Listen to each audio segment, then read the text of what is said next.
रना श्रीराम जय राम जय जय राम। 9 जून वासनानाश हाच मोक्ष।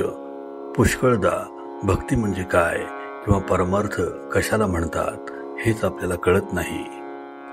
ज्याला प्रपंच नीट करता येत नाही त्याला नाही परमार्थ करता येणार। प्रपंचाला कंटाळून भक्ती नाही येणार। कंटाळा प्रपंचाचा येण्यापेक्षा विषयांचा आला पाहिजे। मला सुख व्हावे हा प्रत्येक जीवाचा मुख्य हेतू असतो। मोक्ष म्हणजे निरतिशय सुखाचा अनुभव होय।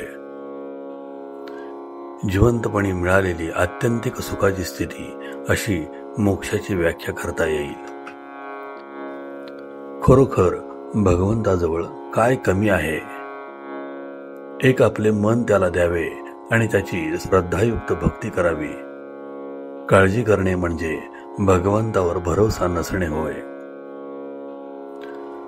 प्रारब्धावर ढेर टाकणे ही खरी संन्यास वृत्ती होय। वासना न ठेवता आपल्या हातून कर्मच होत नाही त्याला काय करावे?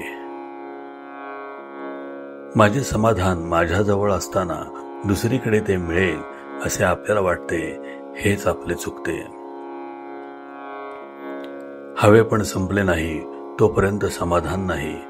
हव्यास मरेपर्यंत सुटतच नाही।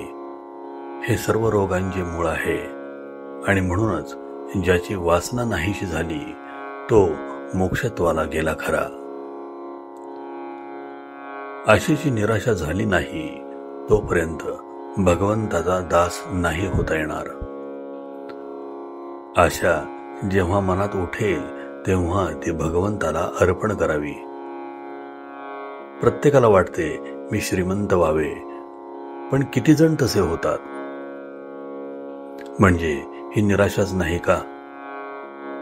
प्रपंच खरोखरीच नाटकासारखा आहे। नाटकामध्ये एखादा मनुष्य राजा झाला काय किंवा भिकारी झाला काय, प्रत्यक्ष जगामध्ये त्याला किंमत नाही।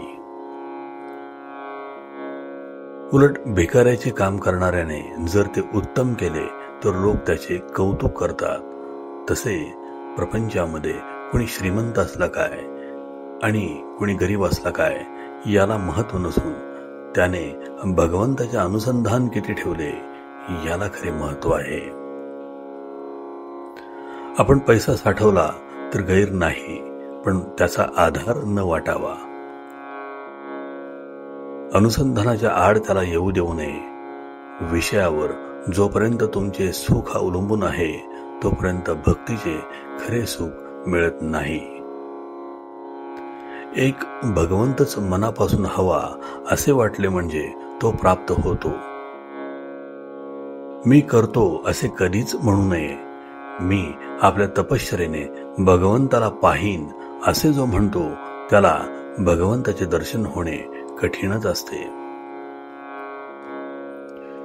विषय मिळाला नाही म्हणजे तळमळ लागते, त्याप्रमाणे भगवंत भेटला नाही तर तळमळ लागावी।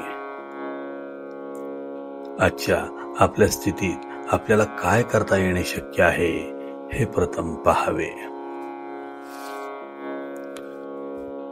परमार्थ समजून जो त्याचे आचरण करेल त्याला तो लवकर साधेल। त्या माणसाला प्रपंच सोडून जाण्याचे कारण उरणार नाही।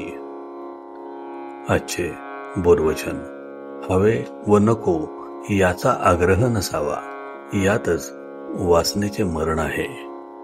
श्रीराम जय राम जय जय राम। जयाचा जनी जन्म नामार्थ झाला, जयाने सदा वासनामात केला। जयाच्या मुखी सर्वदा नाम कीर्ती, नमस्कार त्या ब्रह्म चैतन्य मूर्ती। जय जय रघुवीर समर्थ।